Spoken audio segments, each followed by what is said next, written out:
We have a common oppressor, a common exploiter, and a common discriminator. So once we all realize that we have this common enemy, then we unite on the basis of what we have in common. And what we have foremost in common is that enemy, the white man. The Nation of Islam, founded in 1930 by Wallace D. Fard, was dedicated to both helping African Americans overcome racial barriers and freeing them from the sense of inferiority inflicted on them by the white race. It was simultaneously a political and religious movement, one that sought to reclaim Muslim identity among African Americans. It is considered to be the largest movement to attempt such a campaign, with about 500,000 members during its peak in the early 1960s. Making a massive impact on the United States from the 1930s to 1960s, the Nation of Islam led Americans to encounter a different type of Islam than was generally practiced in the Middle East, and explored the ideas of black nationalism and separatism. The Nation of Islam was organized by Wallace D. Fard in Detroit, Michigan. During the 1930s, the United States was facing the struggle of the Great Depression, and racial violence against African Americans, including widespread lynching, was rampant. These factors led Fard to create a nation, with the intention of uplifting the spirit of the African American people. In 1934, Fard mysteriously disappeared. Although the FBI attempted to track him, it was believed by the Nation of Islam that Fard was Allah as a human embodiment and went back to Mecca. Following Fard's disappearance, Elijah Poole, born on October 7, 1897 to a Baptist preacher, emerged from a power struggle within the Nation of Islam. After becoming leader, he changed his name to Elijah Muhammad as a symbol of status among the nation. His leadership and popularity in the Nation of Islam caused Elijah Muhammad to become known as the most powerful black man in America. Elijah Muhammad's reign continued into the era of the Civil Rights Movement, starting in the mid-1950s. In time, Malcolm X, a very famous and influential member who joined the Nation of Islam in 1952, rose to become a minister and national spokesperson of the nation due to his fierceness and excellent speaking abilities. What was your name? And why don't you now know what your name was then? Elijah Muhammad gave Malcolm X the responsibility of establishing new mosques in cities such as Detroit and Harlem. Malcolm X was credited with bringing thousands of new members into the Nation of Islam. Since the Nation of Islam's version of the widespread religion heavily contrasted with Islam in the Middle East, America was forced to encounter a version of Islam that differed from what was previously known. The Nation of Islam tried to establish itself as an authentic member of the Muslim world or among Muslim communities around the world. The nation is based on traditional Islam, yet it has many differences. The nation believes that the black race was the first to appear on Earth, known as original man. The white race was supposedly a race of devils that were genetically bred afterwards. These principles of the white race's evilness directly contradict the principles of equality in the Quran, the Islamic holy book. Members of the nation thought that Christianity was a white man's plot to enslave non-whites, which differs from the ideology of Orthodox Islam. The Quran states that Muslims are called to respect the free will of those of other faiths and are told never to compel others to accept Islam against their will.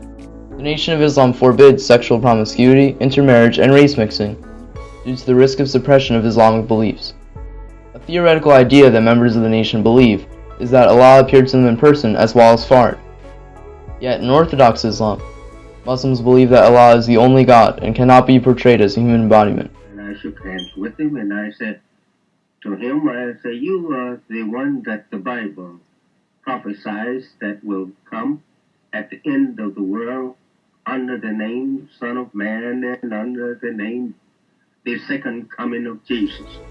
When the Nation of Islam gained national attention during the mid-1950s, white America was shocked due to their as yet unheard of ideas. They use a good deal of the paraphernalia of the traditional religion of Islam, but they are fervently disavowed by Orthodox Muslims. These homegrown Negro American Muslims are the most powerful of the black supremacist groups. They now claim a membership of at least 250,000 Negroes. Their doctrine is being taught in 50 cities across the nation. Let no one underestimate the Muslims. After facing years of ruthless violence from white people, the Nation of Islam explored the idea of black nationalism. What gave them a kind of black identity was the fact that they did advocate for racial justice. And their version of Islam was also informed by black nationalism. Right? So the idea of fighting for the race gave them the kind of designation, the idea that they were also black and Muslims. The nation believed that Islam was the predominant religion of the black people in Africa before enslavement. Therefore, it was the rightful religion that was taken from them by their slave masters.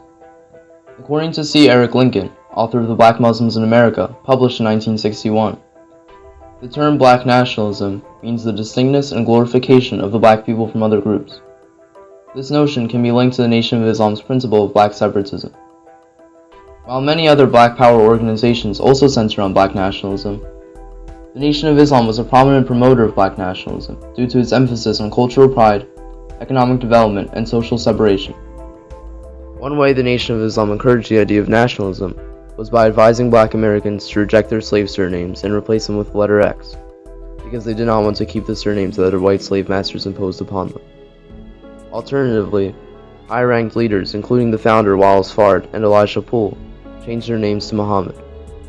In addition, the Nation of Islam set up a branching organization called the Fruit of Islam, which was made up of all males who were trained in the martial arts. In New York City, many organizations operated in the name of black solidarity. The central theme was always to glorify black civilization and resist the white man's culture, on which the Nation of Islam based its principles. During the 1950s and 1960s, the Nation of Islam explored the concept of separatism. The organization experienced arguably its most popular time, while it operated as an opposing force to the nonviolent, integrationist, civil rights movement that is closely associated with Dr. Martin Luther King. During this period, the nation argued for separate development for black communities.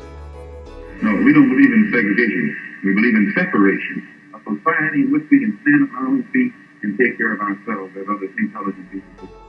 The Nation of Islam advocated for the U.S. government to give the black race a separate state in America, because they believed that the two races could never achieve true equality through integration.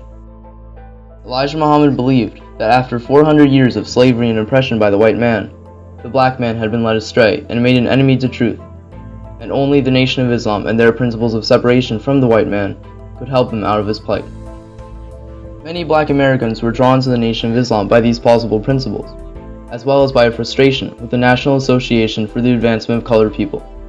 It was largely felt within the black community that the NAACP was advancing too slowly, and some believed this to be due to the involvement of white people. I've listened to the Elijah Muhammad movement and the Black Nationalist movement, and I have heard the NAACP. And I don't feel that the NAACP's views are the way out.